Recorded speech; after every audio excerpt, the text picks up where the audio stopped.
All right, so enough people have asked about it. I said I would do it for a long time. So what we're gonna do today is talk about some of the modifications I've made to the Gen 3 or the Marine Corps Gen 3 plate carrier, the slick inner carrier.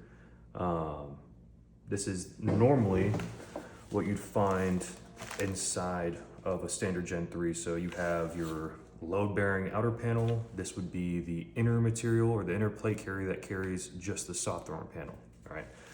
If you've seen other companies such as Shaw Concepts or other guys out there on YouTube, like showing you how to take the soft armor out, put it all on the load bearing panel, do all that crazy stuff. This is what you're pulling it out of.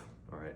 Now, the good news about something like this is that it is still designed to carry plates. So we can still put a plate in here. However, when you put a plate, if you try to make this your primary load-bearing equipment source or your plate carrier, the problem you run into is it's not very compatible with other placards.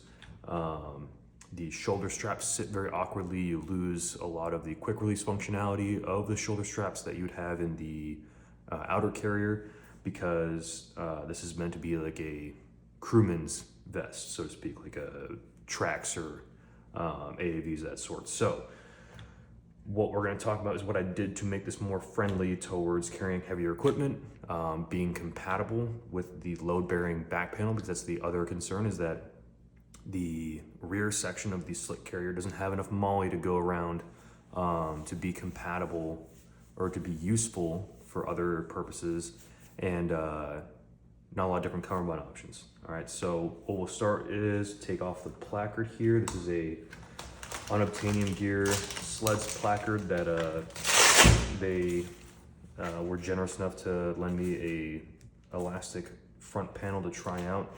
Very neat if you're into the Blue Force 10 gear or Blue Force gear 10 speed type stuff. This would be up your alley. All right, so let's get into the skinny of it. Now, obviously off the bat, disclaimer up front, the modifications you have to do to this are destructive in nature. So unless you're not afraid to take the old trauma shears to your kit, I would highly avoid doing this. There are some workarounds that you can do to still maintain a Velcro feel down here, but if you want full coverage, then this is gonna be your best bet. All right, and then just for those out there that might be worried, you still have full Velcro closure of your plate section. Right, in the way it's designed, it'll still come over the top, still close everything up nice and neat, and then when you layer all your stuff on, you'll be set. All right, now, the biggest things we did here, again, like shoe glued Velcro on to put on core ice vents. Like, if that's not your thing, if you don't have a spare to turn in, not recommend doing this. Okay, I got one off eBay, so I'm good. Now, right off the bat, go inside this thing, take all the foam out. I'm not gonna get into the weeds about, like, I'm not gonna show you digging my hand up in there. There's plenty of companies that show you what you have to do to get that stuff out. Shaw Concepts is a good one. Get all the foam out. The foam does nothing. It's more of an obstruction than it is for comfort. Great, you know, as the saying goes, like, unfortunately, just wishful thinking. All right, now, looking at the top of the carrier, we can see that the tongues, the Velcro tongues that would be used to connect to the back of the soft armor carrier, I cut them out. You can just, once you take the foam out, you can fold them in, try to get them nice and neat, and then use 550 cord to kind of cinch everything down like you would with any standard modification of the Gen 3, all right?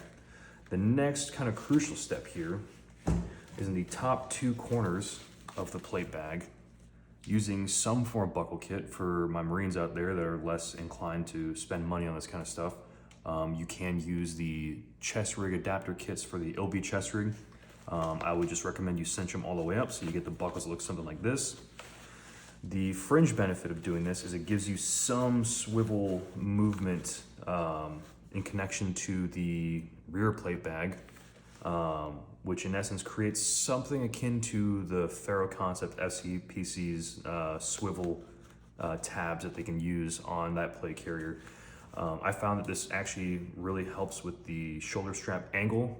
It actually contours my body, which is a nice little benefit. But that might not be the case for you. So again, worth trying. The chest rig buckles or the chest rig adapter kit is also nice because if you need to, you can adjust the height from the front as well as the back. So you get adjustment on both sides if you find yourself struggling to get your plates to sit the right height. Outside of that, 550 cord everything down, cut off the front flap. She's nice and clean. And this is what you end up with. All right. Now, this can still support soft armor and a plate. So right now inside of here, I've got I actually go a size down because if you go a size down from your standard plate size, so say I'm a medium, if I want to kind of reduce that profile a little bit while still maintaining the armor rating, I can go a size down to a small soft armor backer, and the small backer pretty much fits the outline and profile of a medium ESAPI. I understand it was designed for like extra overlapping coverage, but again, if you're just looking to meet the armor rating of that ESAPI, small backer, medium plate, they literally are 1-to-1, or almost 1-to-1. All right, so we'll just put this back together, and I'll talk about the reasons why you might want to do this. Again, it's not for everyone. This is a lot based in my experience in shooting performance and competitive shooting, trying to find the most efficient way to carry a fighting load and wear all the things that we are required to wear in the most efficient and streamlined manner possible that doesn't negate as much of my shooting performance ability. All right, so.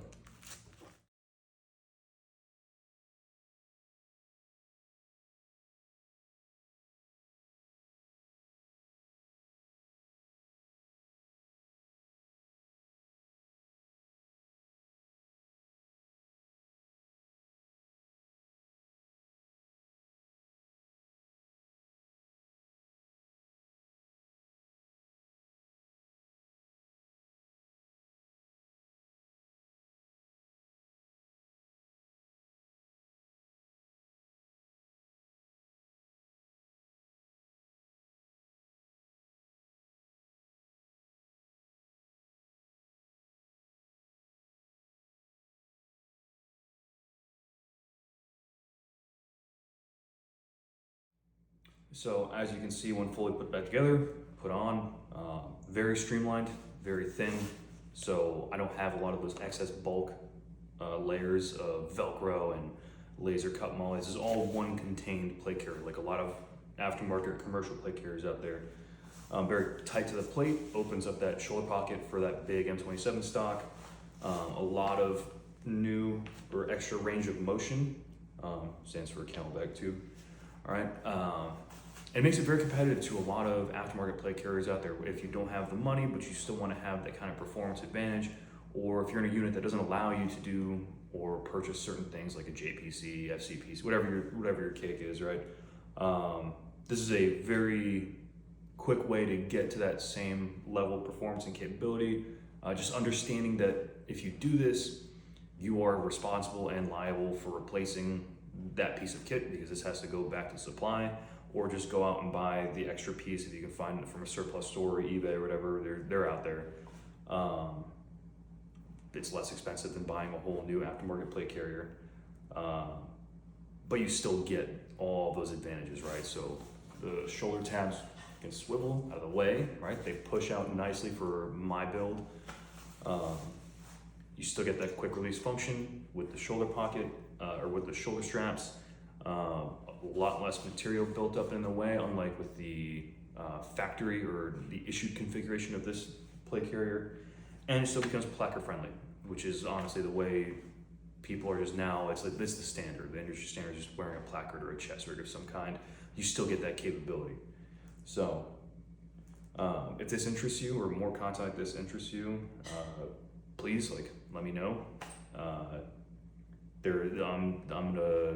I'm just one of a million guys that are probably making content like this, so I'm not expecting to break any new ground, but this is just something that was specifically asked of me by people I knew who were interested in trying to optimize this configuration, because in our community we're not given as much freedom as some others. So if this helps, again, can do a full kit breakdown with a voiceover, which would be, I guess, a lot nicer than walls of text.